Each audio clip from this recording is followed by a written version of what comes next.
First of all, this is one of the beefs that really ticked me off. It really did, because there was no place for it. It just showed that Fat Joe could be a snake just like anybody else. And it just showed, like, when you're trying to get over on people you really don't know that well and you ain't cool, and people outside the circle really don't know because the public think because they see Terror Squad or they see Wu-Tang. But if anybody in a clique like that, they were family. Terror Squad just wasn't that way. This is the beef between Cuban Linx and Fat Joe. Now, when they first came up, Fat Joe was basically done. I mean, he had the Terror Squad thing, but as far as an independent rapper, Joe wasn't really doing too much of nothing. I mean, he was doing some records, but he ain't had the buzz. He needed the young youth and building a team to bring him back stronger for his next releases, because his album really wasn't doing anything at that time. Big Pun, what they called him Big Punisher back then, had teamed up with Cuban Linx, and they were making records, you know, the connection, and they was putting out these mixtapes and just wrecking havoc. And Punisher, anything you heard Pun on at the time, I swear to all of you, he was lethal. You knew he was something different when you heard him rap. I mean, Cuban Linx is okay, and he can flow. They all better than Joe. But it's a whole nother level. When you heard Punisher spit, you said, woo! Woo! You know, it threw you back. Because it's like, my goodness. I didn't even know he was Puerto Rican. I didn't even know what he was singing half of the time. But then when I heard him, like, listening to him, like, man, he ain't just rapping fast. He killing it. He hitting you with bars. Now, Cuban Linx joins Terror Squad. Him and Pun signed a deal. You know, they agreed they're going to start working with Terror Squad. So when they joined, there really was no contract in place. They basically just had a deal. And Pun got his record deal. And whatever deal he worked out with Fat Joe, that was just what it was. It never included Cuban Linx, even though Linx is a part of Terror Squad. Now, he appears on Big Pun's album. He even appeared on Fat Joe's album. And he's working on his own album, but then Pun dies. And that was basically the connection between Joe and Cuban Linx. Now Pun's dead. He does flowers, you know, for the dead, or he's going to put out his album 24 Karat. And everybody's like, oh, this album is so hot. Next thing you know, they got to work on this contract. And Joe wants to EP the album when he really ain't produced none of the songs. So they were like, nah, that's okay, because he already got his deal with Atlantic. And so he already got the money from Atlantic as far as the recording budget, everything.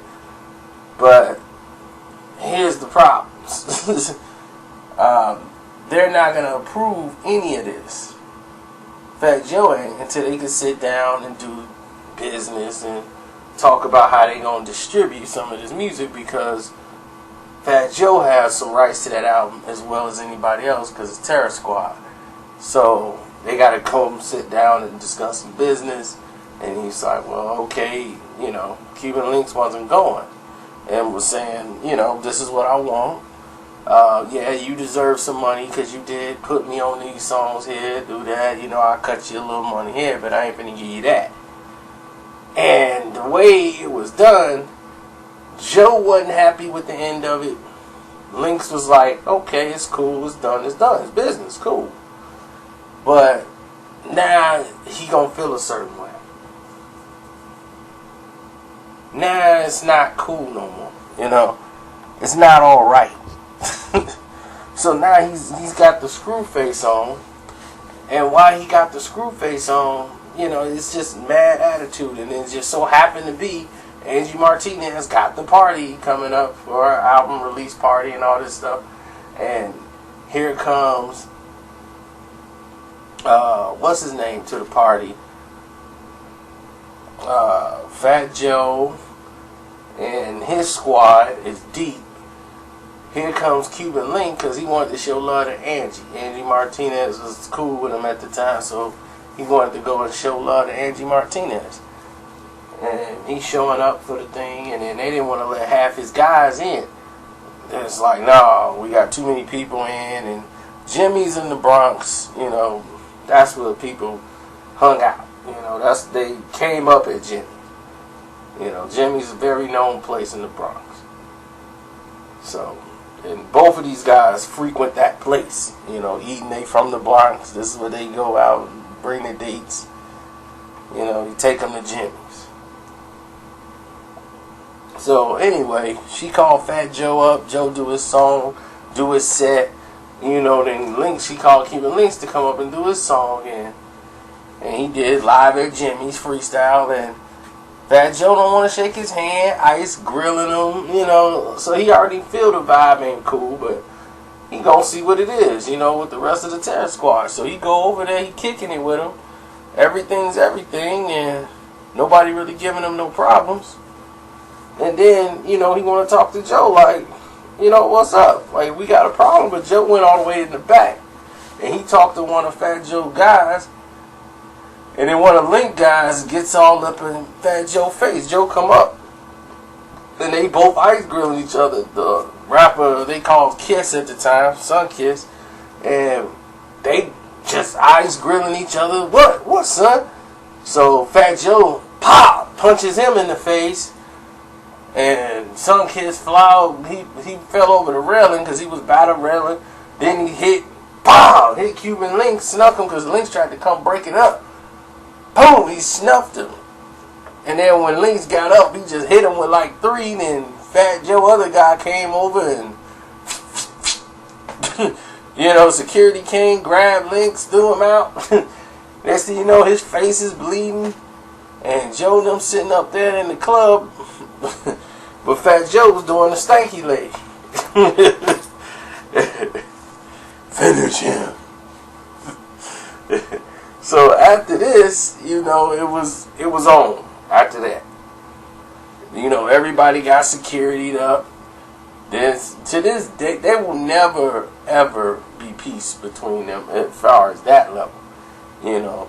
But Fat Joe is like never releasing the album. He was leaking out songs, you know, doing dirty stuff so they couldn't release the album.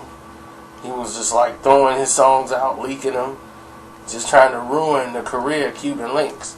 So Linx is trying to put out his other record that he was working on down in Miami. It's 2005. Here you go. He got his new album coming out, and Angie Martinez won't play his songs. You know, she ain't trying to give him no play. And he was like, oh my God, I went to this thing for you. You know, to show love for Angie Martinez, and you ain't gonna play my records? So he's like, alright. He go down to Miami, and DJ Khaled don't want to play his records. So he wasn't even going to include Khaled. He knew that Joe had a relationship with Khaled, but in Miami, he ain't even worried about all that. Look, he needs his record played. So, as Linx is, he's from the Bronx. He ain't with this Miami BS.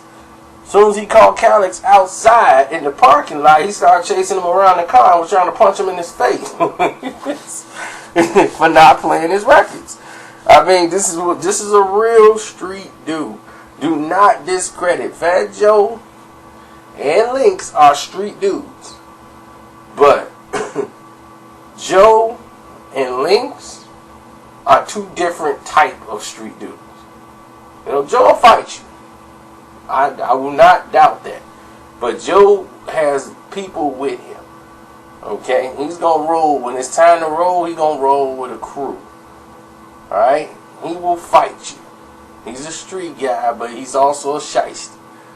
Linx is one of them honorable street dudes who out there that you don't want to mess with, because he will definitely confront you and punch you in the face. He punched Pitbull in the face because Pitbull got involved and decided to diss him after the Khaled situation in Miami and won a show and made a song dissing Cuban Linx, which was a shocker. I was like, Pitbull? So Pitbull got punched in the face. I mean, and he went running out the back of the door, just didn't think it was going to happen. He's in the set chilling like, I got 2 bodyguards. Nothing's going to happen to me tonight. I mean, that's what happens. And to this day, they will never squash the beef. It's never going to be that between Joe and Linx.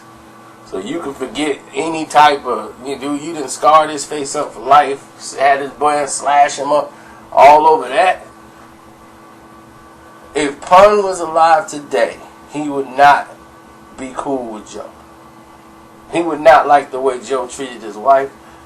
He would not like the way Joe has handled the Linx situation. So, anybody asks my opinion on it, I think Joe was wrong. 100%. Business is business. Business was taken care of. It was handled. If you don't want to deal with a man personally, you tell him. Flat out. You don't be a hoe about it and do snake shit. So, that's all I got to say about that. I'm out.